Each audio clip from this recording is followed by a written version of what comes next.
અત્યારે ભાઈ જિગ્નેશભાઈ, પરેશભાઈ અને રાજકોટના આગેવાનો બધા જ અમે લોકો અહીંયા રજૂઆત કરવા માટે આવ્યા હતા, કારણ કે સમાચાર એવા મળ્યા કે પોલીસ ડિપાર્ટમેન્ટ દ્વારા જે રીતે એસોસિએશનના પાસે લિસ્ટ માંગવાનું અને એ લોકોને ફોન કરવાનું નીચેથી શરૂ કર્યું હશે.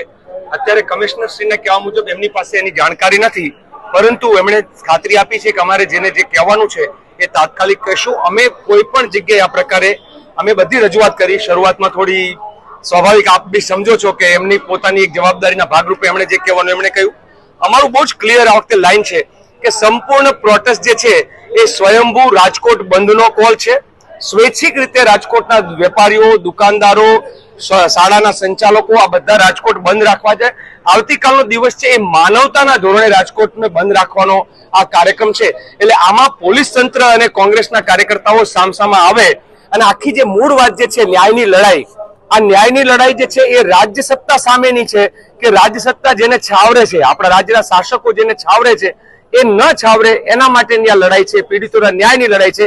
એમાં પોલીસને આગળ કરી અને કોંગ્રેસ અને પોલીસને સંઘર્ષના રસ્તે ન કરે એના માટે અમે પણ સાથે એમની સાથે ડાયલોગ કર્યો છે અને કાલ માટે અમે એવું સ્પષ્ટ કર્યું છે કે કોંગ્રેસનો કોઈ પણ કાર્યકર્તા કાયદો હાથમાં નહીં લે. માત્ર ને માત્ર ગાંધીયન પદ્ધતિએ બે હાથ જોડીને વિનંતી કરશે, કારણ કે આ કોઈ રાજનૈતિક લડાઈ માટેનો મુદ્દો નથી, આ માનવતા માટેનો, ન્યાય માટેનો, ન્યાયની લડાઈનો મુદ્દો છે. ભાઈ જિગ્નેશભાઈએ, પરેશભાઈ, મહેશભાઈ થી લઈને જસવંતભાઈ અને બધા જ લોકો, વશરામભાઈ અને જે મિત્રો અંદર હતા એના બધા રજૂઆત કરી. આ રજૂઆતમાં બહુ જ ક્લિયર છે, બંને પક્ષે મને લાગે છે ક્લેરિટી છે.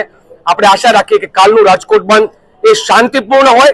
જ્યાં ગાંધીને શિક્ષા અને દીક્ષા મળી છે એ ગાંધીને શોભે એવો કાલનું. એમાં વિગતમાં કોઈના નામમાં પડવું અત્યારે બરાબર નથી, પરંતુ અમારી ટીમના લોકો પાસેથી વિધિવત ચોક્કસ પોલીસ સ્ટેશનનું રેકોર્ડિંગ અમારી પાસે આવ્યું અને એમણે એમની પાસે એસોસિએશનના નામ અને નંબર માંગ્યા.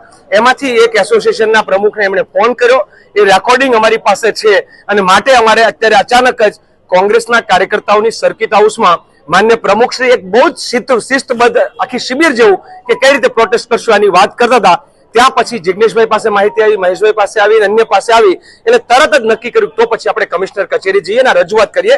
અમે એમને કહ્યું છે કે તમે કહેશો તો અમે એવિડન્સ આપશું, પણ આ વાત બરાબર નથી. અને એમણે ખાતરી આપી છે કે આ પ્રકારનું પોલીસ ડિપાર્ટમેન્ટ ન કરે એ માટેની એ પણ જાણકારી આપી. એમણે સ્પષ્ટ કહ્યું કે જો સામાન્ય આપ જાણો છો કે સરકારી જવાબોમાં પહેલો જવાબ હોય કે હાલ અમારી જાણકારીમાં નથી.